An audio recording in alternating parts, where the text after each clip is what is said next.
नमस्कार दोस्तों, स्वागत है आपका अपने YouTube चैनल पे। और आज हम लोग शुरू करने वाले हैं भारत का भूगोल। और इसमें हम लोग कंप्लीट डिस्कशन करेंगे, साथ ही साथ इसका जितना भी पार्ट बन पाए और इसमें जितना भी एनालिसिस हो पाए उस सबको हम लोग करने का प्रयास करेंगे। साथ ही लास्ट में हम इसका क्वेश्चन आंसर भी प्रैक्टिस करेंगे कि कैसे कैसे एग्जाम में प्रश्न पूछे जाते हैं। तो चलिए, आज भारत का भूगोल का पार्ट 1 है और हम लोग शुरू करते हैं।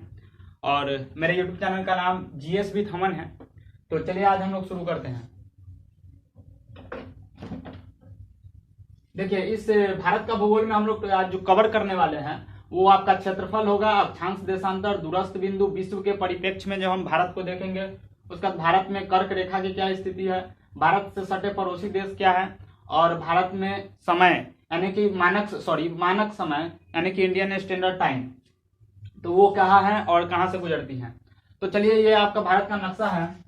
भारत के नक्शा को आप लोग देखिए, सबसे ऊपर में जो है आपका इंदिरा कॉल है जो सियाचिन ग्लेशियर में पड़ता है। सबसे नीचे आपका कन्याकुमारी है जो तमिलनाडु में पड़ता है, तथा सबसे पूरब में कीबीथू है जो आपका अरुणाचल प्रदेश में पड़ता है। और सबसे पश्चिमी एरिया में आपका गौरा माता या गुहार माता है जो सबसे पश्चिम में पड़ता है, जो गुजरात में स्थित है। तो चलिए हम लोग शुरू करते हैं। तो पहला है आपका क्षेत्रफल। तो भारत का क्षेत्रफल की बात की जाए तो भारत का क्षेत्रफल 32,87,263 किलोमीटर है।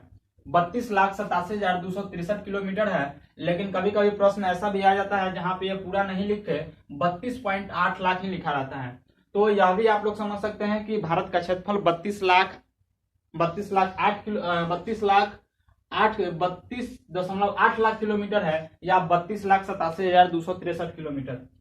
अगर विश्व के परिप्रेक्ष्य में बात करें तो भारत विश्व का 7वां बड़ा देश है। भारत विश्व का 7वां बड़ा देश है, लेकिन भारत से 6 और जो है देश बड़े हैं। तो उनके लिए मैंने एक ट्रिक बनाया है कि रुक चीन अब आया भारत। इसके लिए एक शॉर्ट ट्रिक है, रुक चीन अब आया भारत। जैसे यहाँ पे आप लोग देखिए कि रुक चीन अब आया भारत से हम लोग क्या समझेंगे, तो रू से हम लोग समझेंगे रूस को, रू से हम लोग समझेंगे रूस को, और क से समझेंगे कनाडा को, क से समझेंगे कनाडा।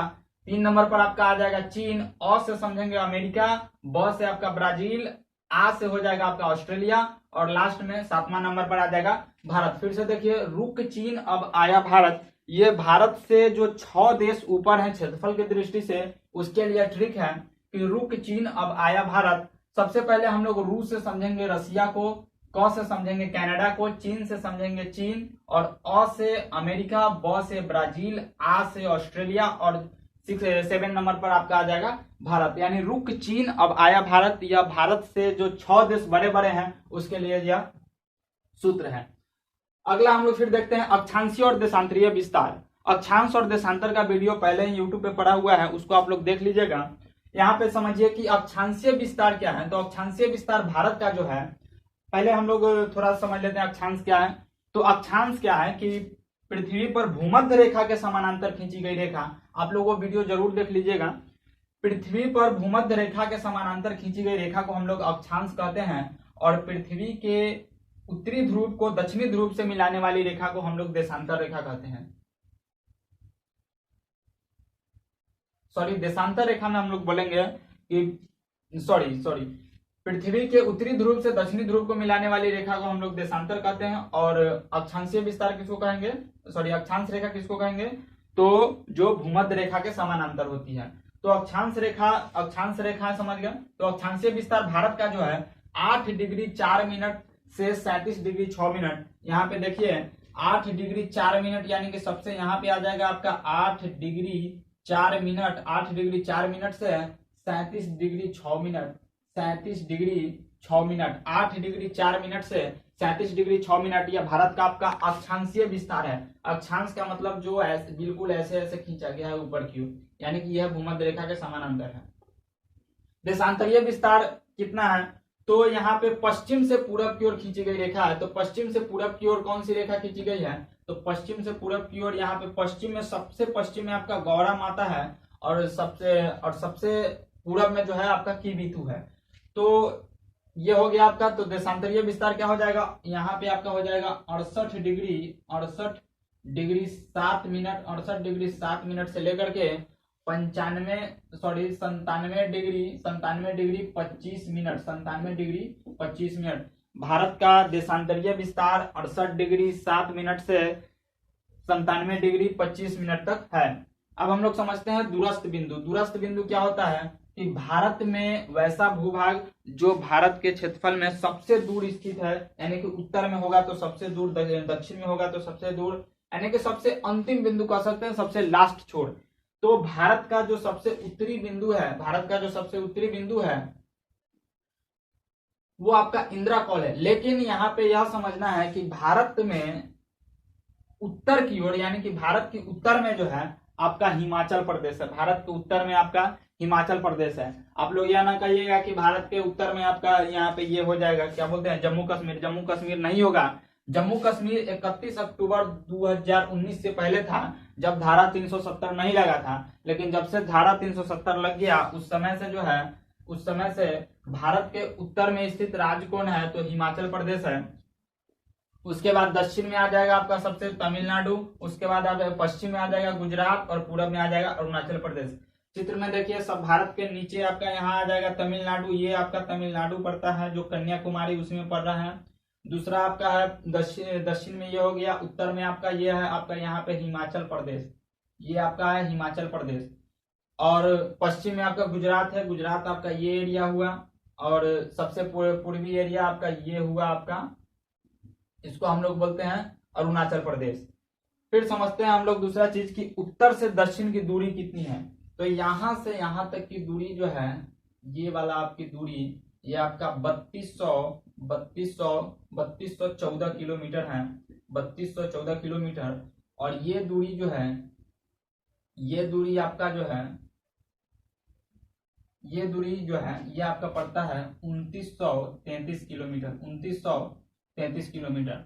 तो भारत में उत्तर से दक्षिण की ओर जो कुल लंबाई है, कुल दूरी है, वो आपका है 3214 किलोमीटर। तथा भारत में पश्चिम से पूर्व की ओर कुल लंबाई जो है आपका है 2933 किलोमीटर। वही बात करें तो विश्व के कुल क्षेत्रफल का भारत के पास केवल 2.4% है। भारत के पास कुल क्षेत्रफल का 2.4% है। लेकिन अगर जनसंख्या की बात की जाए तो अकॉर्डिंग टू 2011 17.5%, यानी कि भारत में विश्व की कुल जनसंख्या का 17.5% लोग निवास करते हैं 2011 के अनुसार। और यहाँ पे अगर क्षेत्रफल की बात करें तो क्षेत्रफल लगभग 2.5% भी नहीं है, 2.4%। तो ये आपका रहा। एक बार फिर आप लोग रिवीजन कर लीजिए, भारत का क्षेत्रफल कितना है। तो भारत का क्षेत्रफल आपका है 32,87,263 किलोमीटर। भारत विश्व में 7वां बड़ा देश है। भारत से ऊपर 6 देश है, रूस, चीन, अब आया भारत। उसके बाद अक्षांशीय विस्तार, तो अक्षांशीय विस्तार यानी कि उत्तर से दक्षिण की ओर कितना है, तो आपका हो जाएगा 8 डिग्री 4 मिनट से 37 डिग्री 6 मिनट। देशांतरीय विस्तार 68 डिग्री 7 मिनट से 97 डिग्री 25 मिनट। दूरस्थ बिंदु कौन हो जाएगा, तो भारत के उत्तरी जो है एरिया वो आपका हिमाचल प्रदेश कहलाता है अकॉर्डिंग टू 31 अक्टूबर 2019। दक्षिण में आपका तमिलनाडु आ जाएगा, पश्चिम में गुजरात, पूरब में अरुणाचल प्रदेश। उत्तर से दक्षिण दूर की लंबाई आपका 3214 किलोमीटर। पूरब से पश्चिम है आपका 2933 किलोमीटर। विश्व कुल क्षेत्रफल का 2.4% निवास करता है और जनसंख्या यहाँ पे 17.5% है।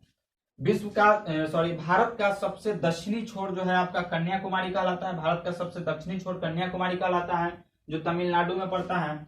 भारत का सबसे पूर्वी छोर किबिथु कहलाता है, जो आपका पड़ता है आपका अरुणाचल प्रदेश में। और भारत का सबसे पश्चिमी छोर आपका जो पड़ता है वो गुजरात में पड़ता है, जिसका नाम गुहार माता या गौरा माता है। भारत का सबसे उत्तरी छोर इंदिरा कॉल सियाचिन ग्लेशियर में पड़ता है। तो ये आपका ये रहा। हम लोग आगे समझते हैं कुछ टेक्निकल चीज को।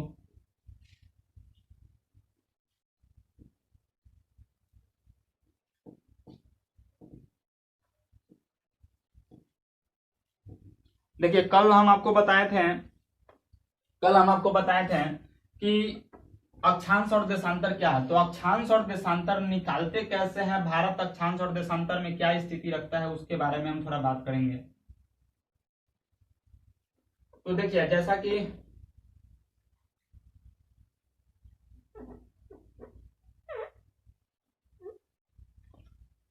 आप लोग जानते हैं कि पृथ्वी के बीचों बीच एक रेखा खींची गई है जिसे 0 डिग्री कहते हैं, इक्वेटर।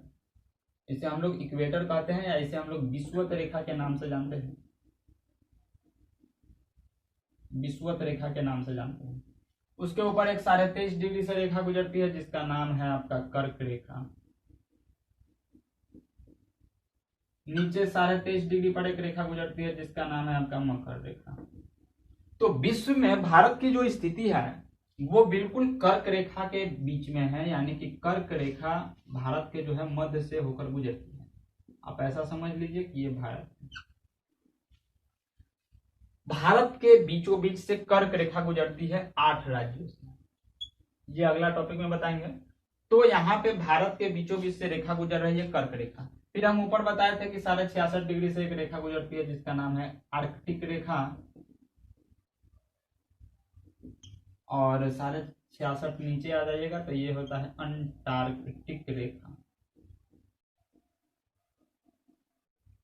तो थोड़ा गौर से देखिएगा, प्रश्न कभी कभी ऐसा ही पूछ दिया जाता है कि भारत में जो है कौन सी ऐसी रेखा है जो गुजरती है, तो यहाँ पे आप बोल सकते हैं कि कर्क रेखा। लेकिन पृथ्वी पर जो है मुख्य रूप से 5 रेखाएं गुजरती है, अंटार्कटिक, मकर, विषुवत, कर्क और आर्कटिक। तो इनमें से कौन सी रेखा गुजरती है, तो वह केवल एक है जो है कर्क रेखा। कर्क रेखा के अलावा भारत से कोई भी रेखा नहीं गुजरती है। आप लोग जानते हैं कि यहाँ पे आपका पड़ता है लंदन, लगभग आपका यहाँ पे आपका लंदन पड़ता है। तो यह आपका लंदन है और लंदन में पड़ता है ग्रीनविच। लंदन में आपका यहाँ पे पड़ जाता है मान लीजिए ग्रीनविच। और जैसा कि आप लोगों को पता है कि ग्रीनविच को जो है 0 डिग्री देशांतर माना गया है। ग्रीनविच जो शहर है उस पर से जो लाइन खींची गई है वो आपका 0 डिग्री देशांतर पर है, यानी कि ये देशांतर रेखा हम आपको बताए थे कि ऊपर से नीचे यानी कि उत्तरी ध्रुव को दक्षिणी ध्रुव से मिलाती है। तो यह जो है ग्रीनविच से गुजरती है, इसको हम लोग 0 डिग्री कहते हैं। यह भी पृथ्वी को 2 भागों में बांटती है, यानी कि 0 डिग्री देशांतर रेखाएं, 0 डिग्री देशांतर रेखा भी पृथ्वी को 2 बराबर भाग में बांटती है। 2 बराबर भाग में 0 डिग्री देशांतर रेखा भी पृथ्वी को 2 बराबर भाग में बांट देती है।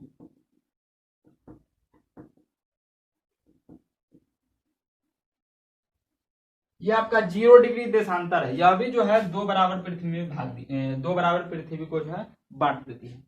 तो इससे इधर आपका है 180 पड़ जाता है, 180 देशांतर रेखा, इससे इधर आपका पड़ जाता है 180, यानी कि कुल देशांतर की संख्या जो हो गई, कुल देशांतर रेखा की संख्या 180 इधर 180 इधर 360। तो आप जरा हमें ये बताइए कि कुल देशांतर रेखा की संख्या हो गई 360। अब एक चीज और समझिएगा, थोड़ा ध्यान से समझिएगा इसको, कि पृथ्वी पर दिन और रात 24 घंटे का होता है। पृथ्वी पर दिन और रात 24 घंटे का होता है, अर्थात पृथ्वी अपने अक्ष पर 24 घंटा में जो है एक चक्कर लगा लेती है। अर्थात पृथ्वी गोल है, और गोल है अर्थात 360 डिग्री का कोण बना रहा है। तो 360 यानी कि हम कह सकते हैं कि यहां है और फिर यहीं आके आ गई, मतलब कि यहां से चलना प्रारंभ किया फिर यहीं आ गई, यानी कि कितना घूम गई, 360 डिग्री घूम गई। अर्थात हम यह भी कह सकते हैं कि देशांतर रेखा की संख्या भी 360 है। तो 24 घंटे में जो है पृथ्वी घूम जाती है कितना, 360 देशांतर या 360 डिग्री। तो 24 घंटे में घूम गए यहाँ पे 360। चूंकि पृथ्वी पर दिन और रात 24 घंटे के बराबर होता है, तो 1 घंटे में जो है पृथ्वी कितना घूमेगी, तो 360/24, यह लगभग आपका आ जाएगा 15 डिग्री, यानी कि 1 घंटे में जो है पृथ्वी घूम रही है 15 डिग्री। तो 1 घंटे बराबर 60 मिनट, और 60 मिनट है 15 डिग्री के बराबर। तो यहां से हम निकालेंगे तो 15 चौके 60, यानी कि 1 डिग्री घूमने में जो है पृथ्वी को 4 मिनट का समय लगता है। 1 डिग्री घूमने में कितना डिग्री का समय, 1 डिग्री घूमने में कितना डिग्री का समय लगा, सॉरी 1 डिग्री घूमने में पृथ्वी को 4 मिनट का समय लगा। तो 1 डिग्री जब पृथ्वी चलती है तो 4 मिनट लग जाता है। तो एक चीज हमको बताइए कि यहाँ है 0 डिग्री और इस तरीके से खींचा गया है 1 डिग्री 2 3 4 ऐसे कर करके।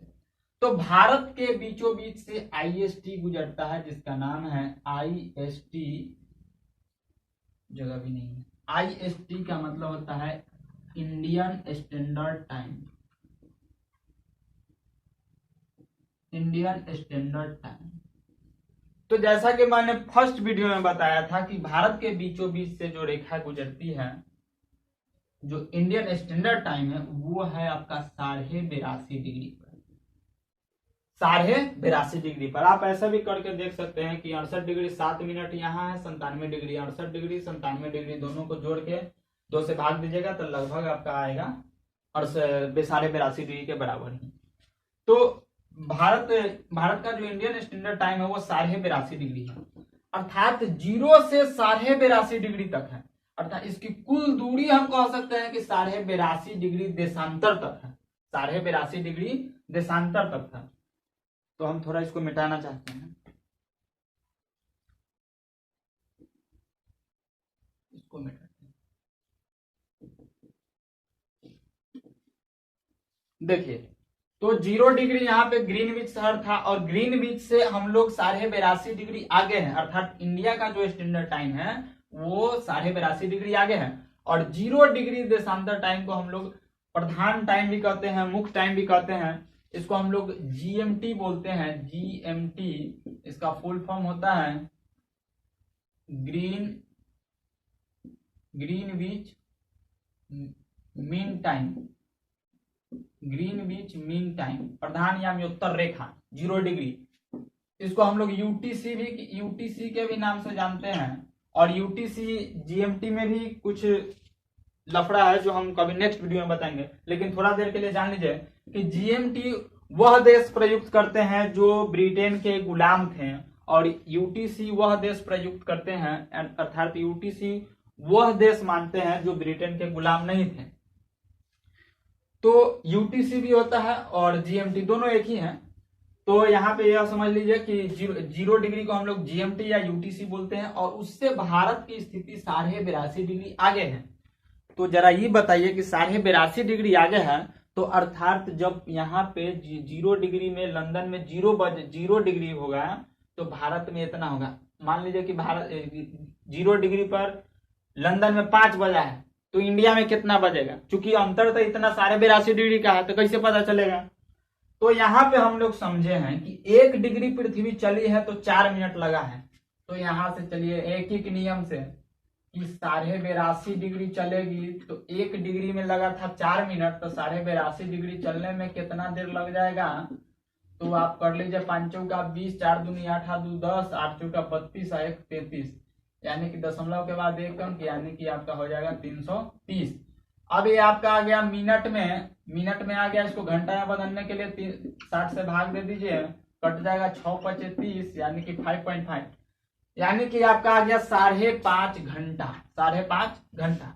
तो यहाँ से एक बहुत ही बड़ा कंक्लूजन निकल के आया कि लंदन यानी कि ग्रीनविच से भारत का समय, ग्रीनविच से जो है भारत का समय, ग्रीनविच से भारत का समय जो है, ग्रीनविच से भारत का समय वह लगभग 5 घंटे 30 मिनट आगे है, 5 घंटे 30 मिनट। किसी भी एग्जाम आप देख लीजिए उसमें इस तरह का प्रश्न मिलता है और आप लोगों को निकालना भी समझा दिए हैं, ऐसे निकाला जाता है। तो 5.5 घंटे आगे हैं। तो हम कह सकते हैं कि अगर लंदन में 5 बज रहा होगा, 5 AM हो रहा होगा अगर, तो यहाँ पे कितना हो जाएगा, तो 5 में 5 जोड़ लीजिए 5.5, तो यानी कि लगभग 10:30। यानी कि अगर इंग्लैंड में 5 बजे सुबह होंगे तो भारत में 10:30 होंगे, यानी कि AM का 10:30, सुबह का 10:30 होगा इंडिया में। तो इस तरीके से हम लोग समझा।